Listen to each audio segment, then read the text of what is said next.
It's Wednesday. Oh, we need somebody to say hump day. It's hump That would day. be Rich's job.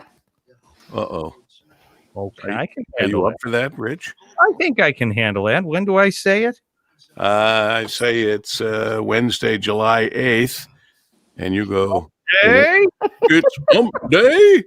hump You day. have to have the whole body language. You got to Okay. sound just like the camel. Okay. It's your No, moment. there's a camel. We have the camel. The Paul W. Smith Show, News Talk 760, WJR. Good morning. It's Wednesday. Hump day.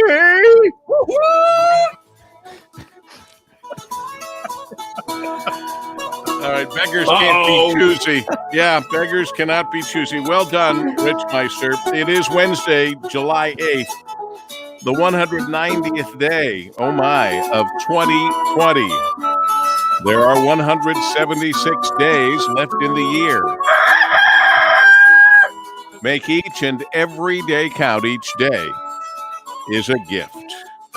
Even days that come off storms, where some of us got torrential rains, and some, like Ann, got no rain at all at her house. Meanwhile, the team. Ray Osborne with our WJR News, taking over for Dick Hafner, doing a great job. Rich Luzinski, the Rich Meister, is here. He is in for Dana Clark, again, doing a great job. Brian Morton is pressing all the right buttons and getting us through, technically, all of us from our homes, mostly. And Kim is here. Coffee is hot and ready to go. Ideas are flowing. And Ann Thomas, our executive producer, overseeing everything going on. Good morning, Annie. Good morning, Deb. Happy Wednesday. So you got no rain at all But in we could Farmington. hear in Farmington Hills, we could hear the thunder. Do you know how hard that was on the flowers? They could hear the thunder and the storm, but Wait a no minute. water. So what you're saying is the flowers were teased with no payoff. Yes. I wondered what you meant on how hard that was. I thought I had not heard the sound barrier problem for flowers. Very difficult. So, but it would make sense if you play music for flowers to grow better, Right? that they might not like the thunder. It was emotional stress. Yes. That would be a lot of stress. Yeah. Yes. Well, On top of the virus. I can tell you this. A lot of rain and power outages over here on this side of town in the Grosse Pointes. That was stressful for a lot of people. I think still, I don't know what the number is, Ann, you might have it, the number of people who are still without power. I will investigate. I do not have that. And it's Ozone Action Days again, as we will hit another 90-degree day. Not a surprise. We've been talking about it all week long. We're going to be hitting 90 degrees right through Friday at this point, and we're somewhere. There's a record of 17. I don't know if that's 17 in a row or 10. There's a couple of numbers that are floating out there. It might be 17 in the entire month of July, or 10 in a row. I don't really know, but I did see some numbers up last night. Not that it matters that much, but it's always interesting when we're in record territory with the weather. To some people. You were asking about the consecutive 90-degree days. I'm sorry, Paul. You were looking at the consecutive 90-degree days. Yeah, what is it? What is it? Yeah. It is today would be the 7th consecutive 90, and so that if we go through Thursday and Friday, of course, that would be 9 straight.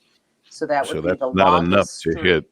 No, it would be the longest streak in recorded Detroit weather history. Oh, that was the record. The record of 11 set in 1953, unofficially the longest. And that was, I thought, either 10 or 17. That looks like that's what they showed last night. 53 stuck out in my mind because, well, it was an important year in my life. Important year in life history, right? Yeah. So whatever it is, we're knocking on history's door here. Yeah. Can you imagine this? This has stuck with me since I saw it, and let's just. This is just. I don't know how to broach this subject. I guess I would say, let's see, the recent stretch of hot weather here in Michigan was nothing like the killer heat wave in July of 1936. At the end of June and the first week of July, 6 days in the 90s, Alpena even missed the 100-degree mark by 1 degree. My goodness, it's hot. The world, of course, is coming to an end. and I will give you this other story that's just, I can't imagine. You think you've had a rough day? Wait until I tell you this story. It's 5:42 on WJR. This report is sponsored by the TJ Martell Foundation. Join the TJ Martell Foundation in the fight against leukemia, cancer, and AIDS. Your support helps facilitate cutting-edge research that will lead to more effective treatments and save more lives. Visit tjmartell.org to learn how you can help. And we've got it, our WJR Traffic and Weather First with the Richmeister. WJR Traffic First is also sponsored by the Carpenters Labor Management Partnership Team. Make a career change today and join the skilled trades. The Carpenters LMPT contractors are looking for professional, hardworking individuals that want to build a career with great pay, full retirement, and family health care. Text JOB to 855-424-2562. That's JOB to 855-424-2562. In Detroit, be on the lookout for intermittent lane closures on Jefferson Avenue. That's between West End and Waterman Street until 6 p.m. this evening. The right 2 lanes on 8 Mile eastbound between Gratiot and I-94 are closed for repairs until July 20th.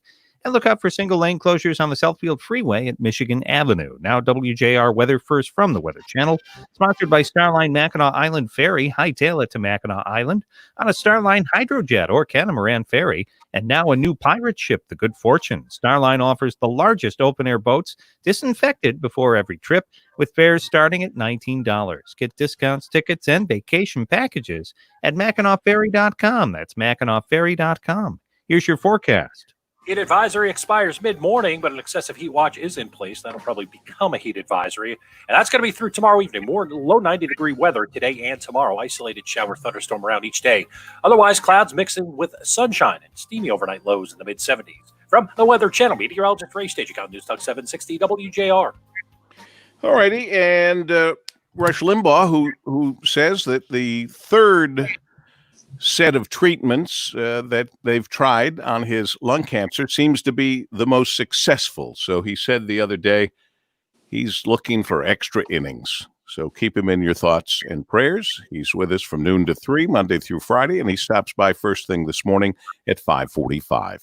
For the July 4th week in American blue cities were practically war zones. Hundreds were shot. Many were killed, including young children in San Francisco, Atlanta, and Chicago. In New York City, over 40 people were shot. 8 were killed. On Monday, the idiot Mayor de Blasio held a presser to explain it all away. He blamed the violence on the virus. With a straight face, the mayor said that people have been cooped up for months. The economy isn't firing on all cylinders. So with the July heat, they got out of their house and they just started shooting people. New York City Police Commissioner Dermot Shea has a different view. He blamed the crime wave on the criminals released from Rikers Island. Kind of makes sense to me. Turns out Mayor de Blasio ignored police warnings and released 2,500 inmates due to coronavirus fear. 75% of them were convicted felons.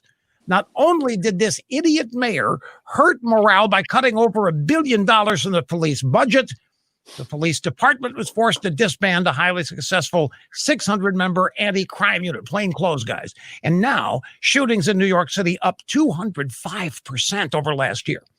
When it comes to deadly viruses, it's the liberal virus, far more deadly than the coronavirus will ever be. And if you don't believe that, go ahead, spend a weekend in any blue city you pick. Just make sure you grab a gun before you go. Rush Limbaugh, noon to 3, today, right here on WJR. Wow. 40 people shot in New York City. Guess what? 80 people in Chicago. And these are big cities with big numbers. What did we have over the weekend? Nothing even close to that. And we had a terrible weekend. Yeah. And did you get my text about I did. And okay. Paul, Marie wants us to chat with Mike Shaw because of all these road rage incidents.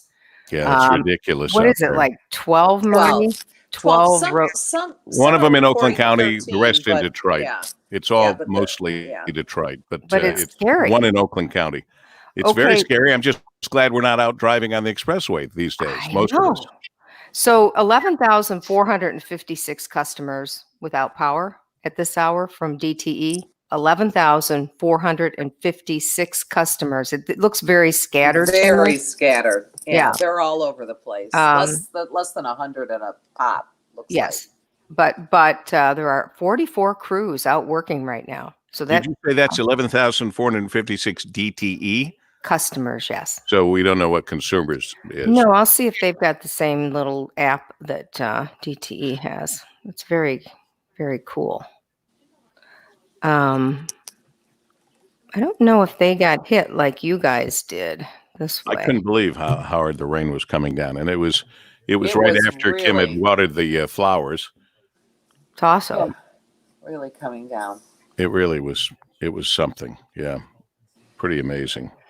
Scary almost. All right, let's see here. Okay, so Consumers Energy has 29 outages. They do it a little bit differently. And they say that there are 2,176 customers affected at this hour. I wonder what that means. 29 outages and 2,176 customers. Probably 29 specific spots, Maybe. And then that's the only thing I can think of. They might have less coverage in this area. Yeah, that's true. Right, because they're a little bit more. I think they have less coverage here in the points. Yeah, and aren't they more like outstate and mid-Michigan and the west side? So. Yeah. So yes, Marie, we will try to find Lieutenant Mike Shaw. Yeah, we saw this story. Yeah, it's a good idea. We should definitely get him on. We'll get the utilities on too, telling us what's going on. You're hearing the Paul W. Smith Show, News Talk 760, WJR. All right, as we were going to break, before we were rudely interrupted by business here at 5:49, this story hit me yesterday, and you think you're having a bad day? Imagine being born joined at the abdomen, as were Donnie and Ronnie Galen, Beaver Creek, Ohio. The world's longest surviving conjoined twins died on Independence Day. Is that kind of eerie? Oh. They got their independence on the 4th of July. They were connected at the abdomen for 68 years. Oh, my goodness. I had never heard of conjoined twins living that long. God bless them. Obviously, they're the longest surviving. But imagine your life if someone were basically sitting in your lap facing you for 68 years. That would be unbelievable. Wow. So whatever bad day you're having with whatever's going on, and there's plenty going on to make us believe we're having a bad day, could always be worse. It's very true, Paul. It's absolutely true. Can't stop thinking about them. Didn't know. I never heard of them. Maybe we did a long time ago, but I don't remember hearing about them. Do you? They had a clip on TV last night that I watched where they would shave each other. They shared a digestive system and a stomach, I think, but then they had 4 legs, and they were facing each other, like you said, Paul, and they lived with a family member who helped them, and it was really a very interesting story. Yeah. Very interesting. They were self-sufficient. They actually, you better. Clearly. You can't have a fight and storm out. Can you imagine? No. They made enough money to support their entire family by being in the circus. Yes. And in carnivals early on. Yeah. And they did that up as long as they could, which was quite some time.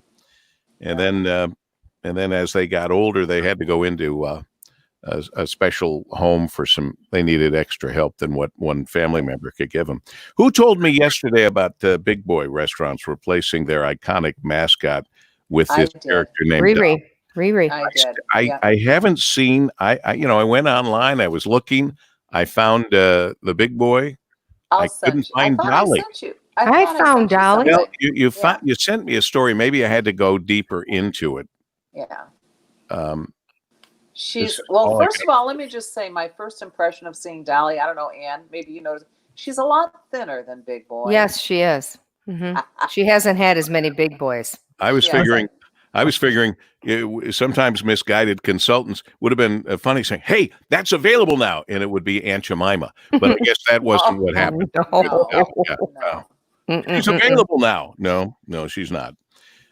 State Fair of Texas, which we've broadcast from. Yes, Anna, you did. remember that? Yes. State Fair of Texas canceled due to COVID-19. What hasn't been canceled? Well, so far. And do we have a meeting today on this? The Paul W. Smith Golf Classic is still supposed to be happening August 3rd under the rules of your country club. I think our meeting is next week on that. Oh, okay. All right. So we'll know more next week. An interview with Larry Burns today for his show. Right. Correct. Yes. Right. Yes, as far as we know. But I think if it does go on, it would go on a little bit differently. Oh, it'd have to be based on the club rules, which is like our club rules across the street. There are a lot of social distancing rules and mostly people outside, that kind of thing. Rich, you've got Dolly with Yeah, you. that's Dolly. Oh, There there's she is. Dolly. Oh, See? wow. Oh, So wholesome. yeah. It doesn't look like she eats too many Slim Jims or whatever they have now over at Big Boy. No. She has eaten an entire strawberry pie by herself. Hello, Dolly. Now there's the green screen, folks. If you're watching on social media, that what they use on television now, the weatherman sees that when they're pointing and telling us about these regions, that region. Here's where that storm's moving. They see that green thing.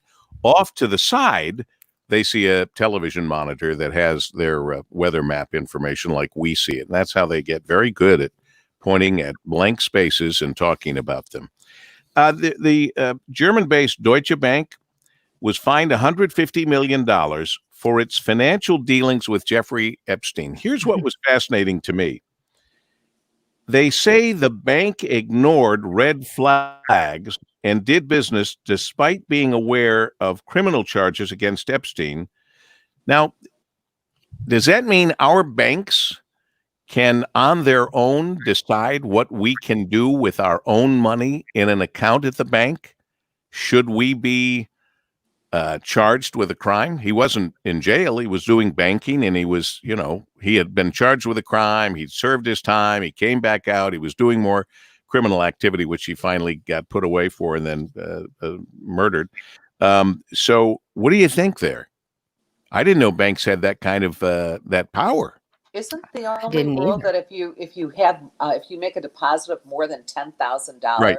They have you're to asked questions. Okay. Well, what they do is they inform somebody.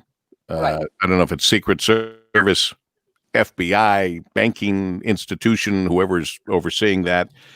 10,000 is the magic figure because that was supposedly to catch drug dealers dealing with cash. But again, we dumb down society, and all of us pay the price based on, like me going into CVS and trying to buy 3 cold medicines. You can't buy 3 cold medicines. That's such a story.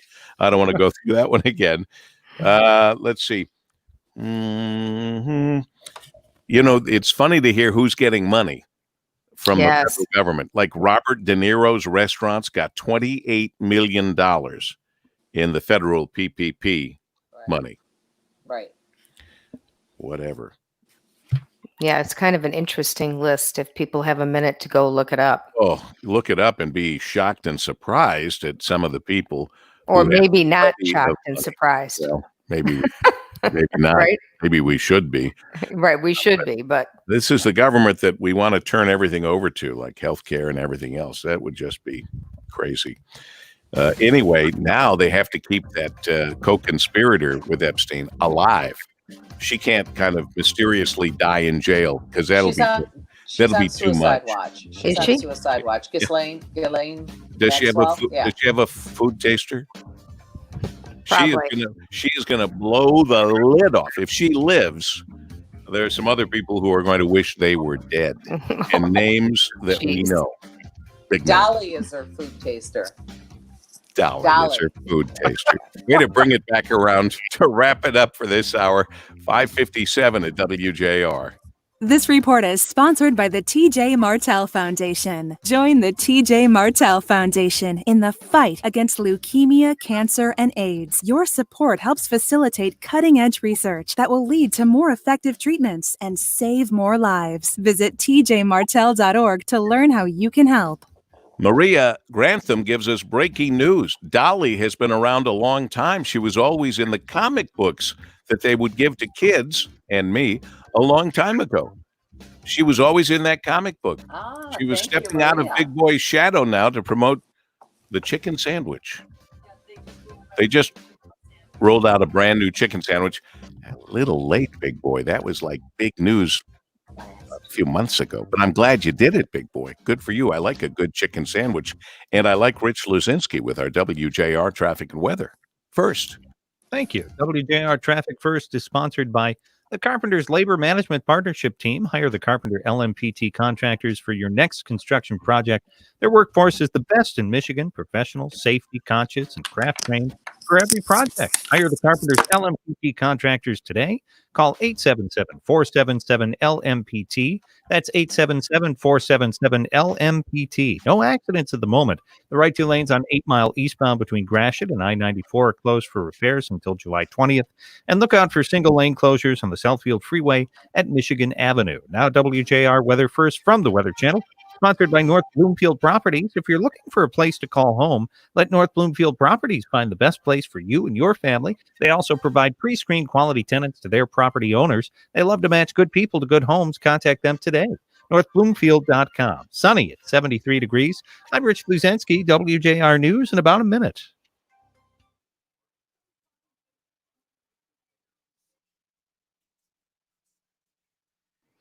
You know what we need to talk about when we come back are the big conversations about the kids going back to school and how difficult it's going to be. And hopefully we can figure out a way to get them back to school and have it not be political.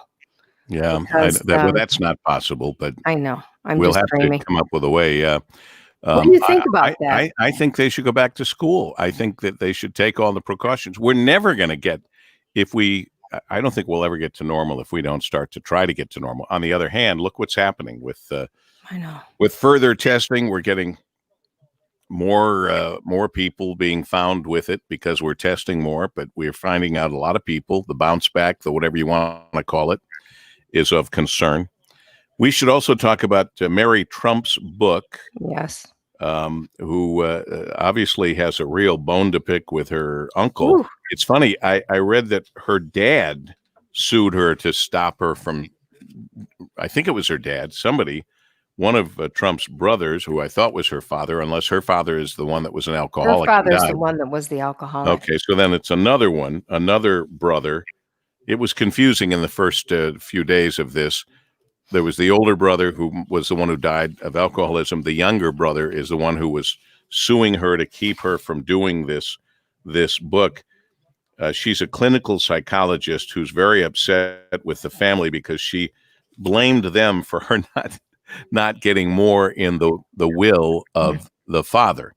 So she's very upset about that. You know, it's astonishing how much trouble money causes when there's big money in a family and there's a death and all of that. Luckily, I won't have to worry about that, nor have I ever. But so go back to the school situation for a minute. As a dad of a senior, I want her to have her senior year. You want her to have her senior year. I agree with you on this. But what about the kids getting really sick and then this whole issue of bringing it back home? How can they avoid that? Like, what can they do at school? They can be made to do what everyone should be made to do, right? Which is wear a mask. I agree. They've got to be given the opportunity to wash their hands often with soap and water, and then they've got to have that stuff all over so they can wipe their hands with the bacterial sanitizer, the hand sanitizer. Mm-hmm. They have got to not all get together after class and hang out at a place where they like to get their burgers and milkshakes. This might be a 1950s depiction of what kids do now. I don't even know. Yeah, but that's part of their experience. Right. But if it Mhm. is, then they've got to do it with masks. Right. I mean, that's just the way it. Oh, yeah. Starbucks is where they go. They don't go to some guy's shop. Although a lot of them go to Jerry's down the street here, which is a great place to get Slurpees. Is that what they get there, Kim? Slurpees? Probably smoothies. Smoothies, maybe? Smoothies. I don't know. Kids my kids love smoothies, Paul. Smoothies? Is it? Yes. Right. So Jerry's down the street here has great smoothies, Right. and they love to get them. They just all hang out there. They all hang out there. Yeah, So that's all part of the experience. and if they're wearing their masks, I think it can continue to be part of the experience. But it's astonishing how many people still won't wear masks, and how many people have come out with how many thousands of lives would be saved. Right. More importantly, if you don't care about other people, which is really unfortunate, then just look at it this way. The sooner we get rid of this, the sooner we're back to normal and business is normal and everything you want. Right. You're pretending it's normal now by going out without a mask, and then you get sick, and then you bring that home and you kill people. And then they have to close the business again. Right. So it's a pretty simple. It's a pretty simple thing, you know. So I think that if the government wants people to go back to school and get back to normal, which I agree with 100%, then the government has to mandate that for a while we wear masks and take the proper precautions to get rid of this thing. Because then those people that won't listen might listen to some of the government's team, specifically the president. I think he has to say that. All right. Kim is saying no kid should go back to school without getting tested first. Correct. And that makes sense, too. Mhm. If everyone gets tested at the same time, Then because it might work. you get tested and the next day you could become infected, which is why I've been against testing and saying that that's not the key. Testing is merely the key to hold politically against the president and everyone else to show that the virus is growing. There's no really good way to know, because if you have you had 10 tests and now you have 1,000 tests or 100,000 tests, that's going to change everything.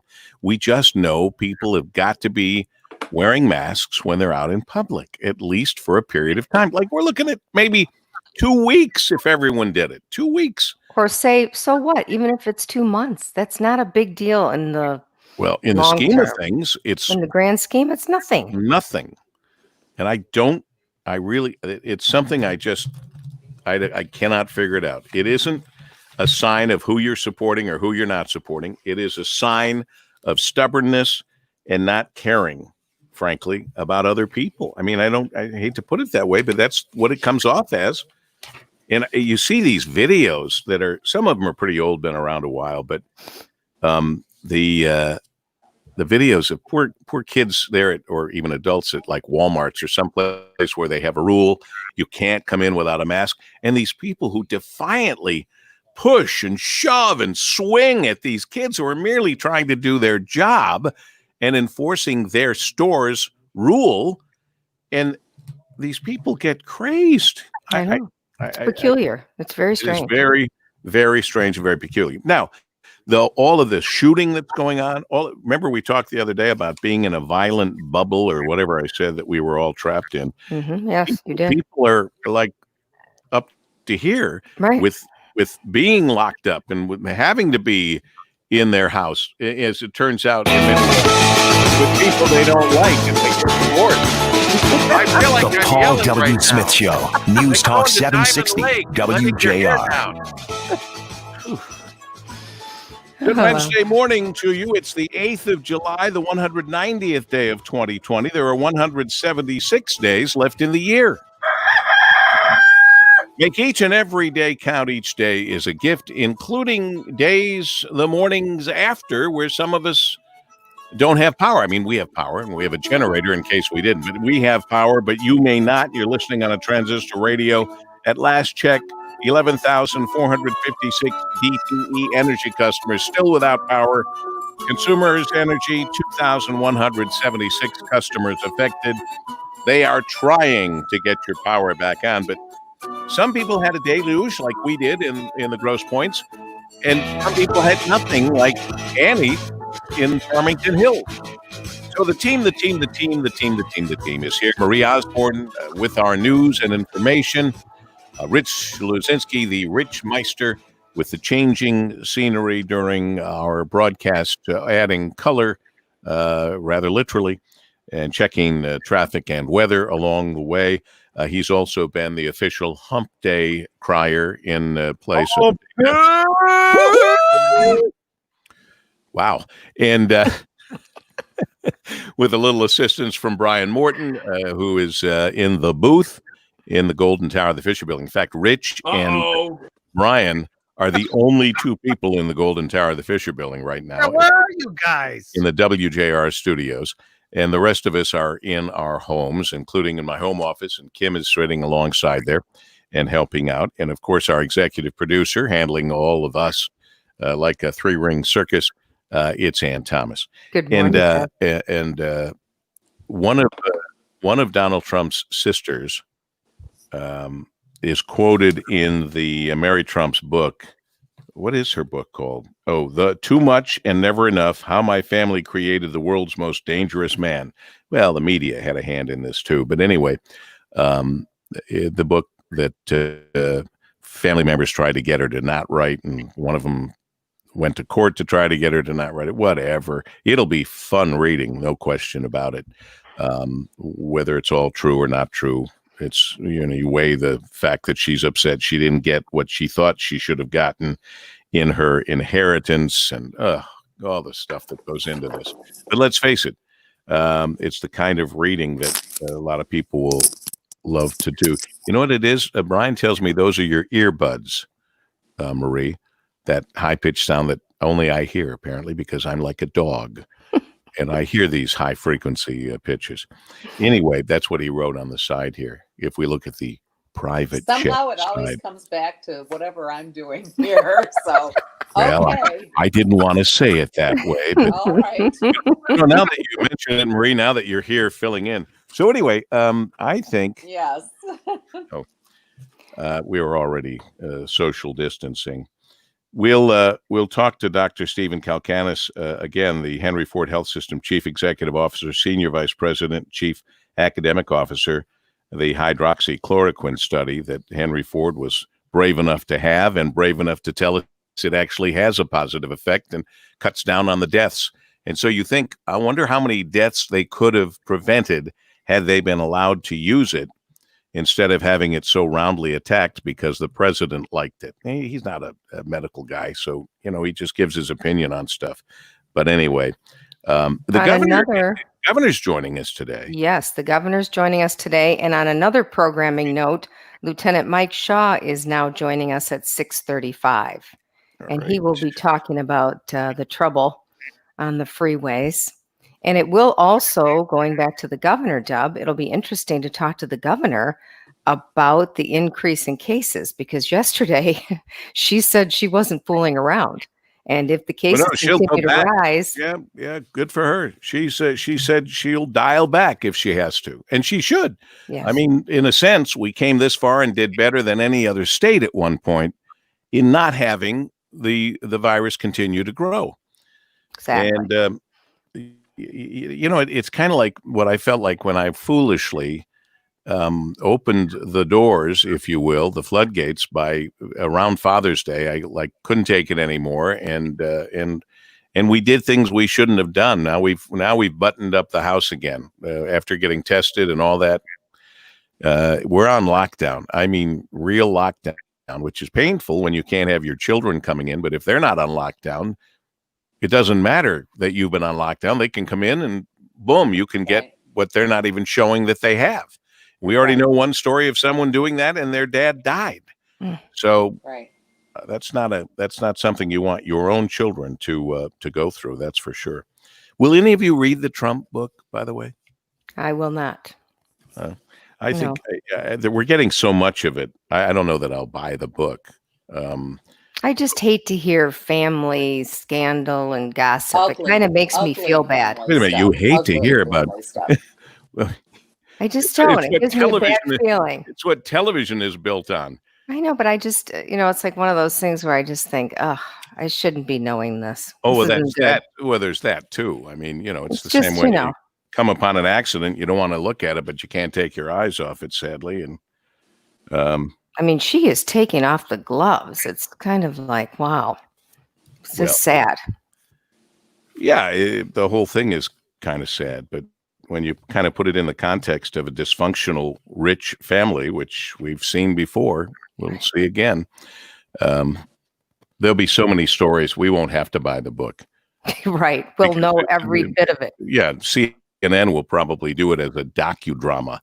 And MSNBC probably would just sit in front of a camera and read the book to us. They're so excited about it. But what else is happening? Of course, Lieutenant Mike Shaw, you mentioned Michigan State Police about the shootings. What else? What else is happening? Well, it's still really hot. Yeah, another 90-degree plus day. And don't forget about that nationwide coin shortage. It continues to be a problem. Yeah, I know we've talked about that. That's bizarre, isn't it? It is. It's really, really interesting. Oh, you know what? You know what else is happening today on the program that's interesting? Jeffrey Feiger. Right. Oh, right. He's got this kid gets murdered in one of these lakeside children's facilities in Kalamazoo. I mean, we watch it again like we've watched too many times now. Somebody just, what these guys were thinking, jumping all over this 16-year-old kid is just beyond belief. But something else. What is that program that Jeffrey's on now? That's George Clooney is the producer of a Netflix series called, is it Trial by Media? Trial by Media. I suggest you look for it, and guess who's in the first segment? Yeah, Jeffrey we saw Feiger. that. Yeah, Jeffrey we saw Feiger. that. It was very interesting. And because of our own relationship with Jenny Jones, where I really needed to take a shower after she was in our studio, we did to her what she made a living and millions of dollars doing, and we have not. And that is, we surprised Jenny Jones in my studio with Jeffrey Feiger, because she was walking around talking about how I'd like to be able to talk to Jeffrey Feiger one-on-one. So when she came into the studio, she said, hey, you're in luck. You've been saying you'd like to talk to Jeffrey Feiger one-on-one. This is his hometown. Jeffrey, come on in. Oh, my God. If you could have seen the look on her face and the look on her handlers' faces who were in the booth, oh, boy, it was priceless. And it was ugly. It was everything her show has always been. And I felt dirty afterwards. I felt like it was great radio, but I wouldn't want to do that every day. Mm-hmm. Right. The gotcha surprise guest kind of a whatever. It's how she's made her living. All right, 614 at WJR. This report is sponsored by the Michigan Health and Hospital Association. If you have Michigan auto insurance, big changes are coming to your medical coverage as of July 1st. Learn how to stay safe with full protection at driveprotected.org. Funded by the Michigan Health and Hospital Association. Kim is asking if I asked Brian for Jenny Jones audio. I don't think we have that. No. We don't have that. That was a long time ago. So even if we did have it, we couldn't find it. But Kevin, the old producer, Kevin had it because he put it online recently. Yeah, because that was before me. Yeah. Right. Yeah. Mm-hmm. So Kevin had it, and he has a whole bunch of archived WJR material. So he has it, but we do not. Meanwhile, what we do have and what we celebrate having is the Ritzmeister with our WJR traffic and weather first. We have an accident on I-75 southbound between M93 and Down River Road. Police are on the scene, so that should be wrapping up shortly. The right two lanes on 8 Mile eastbound between Gratiot and I-94 are closed for repairs until July 20th. And look out for single-lane closures on the Southfield Freeway at Michigan Avenue. Now WJR weather first from the Weather Channel. Here's your forecast. Continue to crank out the heat. A heat advisory expiring this morning, but may get re-implemented. There's an excessive heat watch that'll kick in later this morning in through tomorrow evening. 93 hot ones today. Isolated showers, thunderstorms with a mix of clouds and sunshine. Some clouds tonight, 74. Sun and clouds tomorrow with a hit or miss shower, thunderstorm, and a hot 92. From the Weather Channel, meteorologist Ray Stagik on News Talk 760 WJR. 616 at News Talk 760 WJR on this middle of the week, Wednesday morning. And